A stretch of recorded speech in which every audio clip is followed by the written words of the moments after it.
Colonel Ajay Siva Ajay astromoney group first global astro finance digital channel से आपसे मुखातिब होता हूं। आज 31 अगस्त सन 2023। दोस्तों, अजय एस्ट्रोमनी ग्रुप देश का पहला एस्ट्रो फाइनेंस डिजिटल चैनल है जो इंडियन सिस्टम ऑफ एनालिसिस एवं फंडामेंटल एनालिसिस के आधार पर आपको विश्लेषण प्रस्तुत करता है। दोस्तों, हम देश दुनिया की खबर के साथ साथ विश्लेषण भी प्रस्तुत करते हैं। हम वर्तमान ही नहीं भविष्य का भी करते हैं सटीक आकलन। आज के एपिसोड में हम चर्चा करेंगे, भारत ने सिंगापुर को चावल निर्यात करने की अनुमति देने का फैसला किया है। जानिए पूरी रिपोर्ट विस्तार से।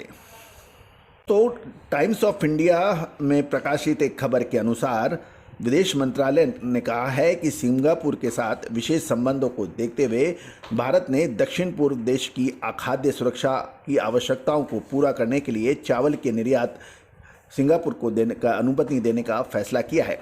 भारत और सिंगापुर एक बहुत करीबी रणनीति साझेदारी करते हैं जो आर्थिक संबंधों के साथ मजबूत लोगों के जुड़ाव की विशेषता है। विशेष संबंध को देखते हुए भारत सरकार ने सिंगापुर की खाद्य सुरक्षा आवश्यकताओं को पूरा करने के लिए चावल के निर्यात की अनुमति देने का फैसला किया है। विदेश मंत्रालय के अधिकृत प्रवक्ता अर्दिन बागची ने मंगलवार को सिंगापुर को चावल निर्यात पर मीडिया के सवालों को जवाब में कहा कि इस संदर्भ में औपचारिक आदेश शीघ्र ही जारी किए जाएंगे। भारत ने 27 अगस्त को बासमती चावल के निर्यात पर अतिरिक्त सुरक्षा उपाय पेश किए ताकि गैर बासमती चावल के निर्यात को रोका जा सके, जो वर्तमान में निषेध श्रेणी में हैं। पिछले रविवार को सरकार ने कहा उसे गैर बासमती सफेद चावल के गलत क्लासिफिकेशन यानी वर्गीकरण और अवैध निर्यात के संबंध में विश्वसनीय क्षेत्रीय रिपोर्ट प्राप्त हुई है। सरकार के एक बयान में कहा गया है कि यह बताया गया है कि गैर बासमती चावल को उबले हुए चावल और बासमती चावल के HS कोड के तहत निर्यात किया जा रहा है। गौरतलब है कि घरेलू कीमतों पर अंकुश लगाने एवं घरेलू खाद्य सुरक्षा सुनिश्चित करने के लिए 20 जुलाई को गैर बासमती सफ़ेद चावल के निर्यात पर प्रतिबंध लगा दिया गया था। सरकार ने देखा कि कुछ किस्मों पर प्रतिबंध के बावजूद चालू वर्ष के दौरान चावल का निर्यात हो रहा है। केंद्र सरकार ने 20 जुलाई को चावल निर्यात मापदंडों में संशोधन करके गैर बासमती सफ़ेद चावल को निषेध श्रेणी में डाल दिया है। विदेश महानिर्देशालय के अनुसार गैर बासमती चावल अर्ध मिल्ड या पूरी तरह से मिल्ड चावल, चाहे वो पॉलिश किया हुआ हो या ना हो या चमकीला हो, से संबंधित निर्यात नीति को मुख से निषेध है। ये संशोधन किया गया है और जो कि तुरंत लागू है। गौरतलब है कि सिंगापुर भारत पूरे विश्व का प्रमुख दूसरा सबसे बड़ा चावल निर्यातक देश माना जा रहा है और चावल के निर्यात पर प्रतिबंध के कारण पूरे विश्व में चावल की कीमतें कई दशकों के ऊपरी स्तर पर पहुंच गई है। दूसरी ओर नाइजीरिया से भी खबर निकल के आ रही है। दोस्तों, ये जो सिंगापुर की जो खबर है ये टाइम्स ऑफ इंडिया में छपी एक न्यूज़ के आधार पर आप तक प्रसारित की जा रही है।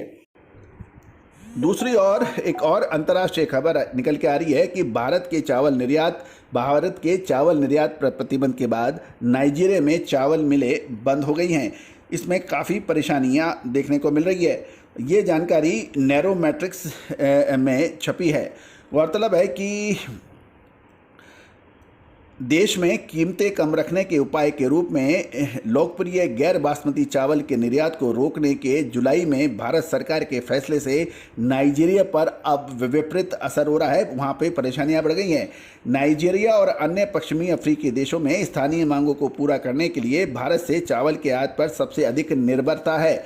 हालांकि नाइजीरिया ने पिछले कुछ वर्षों में अपने चावल के निर्यात कटौती करने के लिए भरसक प्रयास किए हैं, फिर भी यह स्थानीय उत्पादन बढ़ाने के लिए आयात पर निर्भर है। साल 2021 में नाइजीरिया ने भारत से $5.78 मिलियन का आयात किया था चावल का आयात किया था। भारत में चावल निर्यात के प्रतिबंध के बाद नाइजीरिया में चावल मिलों को अत्यधिक सप्लाई की कमी के कारण उत्पादन बंद करने पर मजबूर होना पड़ा है।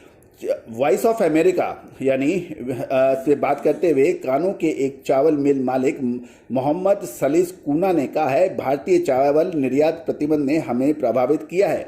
भारतीय चावल की अनुपस्थिति के कारण स्थानीय स्तर पर उगाए जाने वाले चावलों की कमी हो गई है और ये मिलों की संख्या के लिए पर्याप्त नहीं है और इससे चावल की कीमत बढ़ गई है। नाइजीरिया में चावल की स्थानीय मांग पूरा करने के लिए सेंट्रल बैंक के प्रयासों से प्रसंस्करण क्षमता 2015 में 350,000 मैट्रिक टन से बढ़कर 2022 में लगभग 3 मिलियन मैट्रिक टन हो गई है। दोस्तों, नाइजीरिया के चावल किसान संघ के मोहम्मद सानी ने कहा है, चावल की कमी के कारण अकेले कानू राज्य में लगभग 50 चावल मिल बंद करने पे मजबूर होना पड़ा है। तो दोस्तों, पिछले कुछ महीनों में बाजार में चावल की कीमतें काफ़ी हद तक बढ़ गई है। दोस्तों, आपको ये सारी जानकारी अजय स्टो मनी गुरु चैनल के जरिए प्रस्तुत की जा रही है। दोस्तों, आप हमारे इस चैनल को यदि आप पहली बार देख रहा है, यदि पसंद आता है तो इसको सब्सक्राइब करना बिल्कुल ना भूलें। यदि आप YouTube पे देख रहे हैं तो बेल आइकन यानी घंटी के निशान को पुश कीजिए, और यदि आप Facebook पे देख रहे हैं तो पेज को लाइक अवश्य कीजिए, साथ साथ फॉलो भी अवश्य कीजिए ताकि हर जानकारी आप तक सबसे पहले पहुंचाई जा सके। All the very best, good luck, happy trading.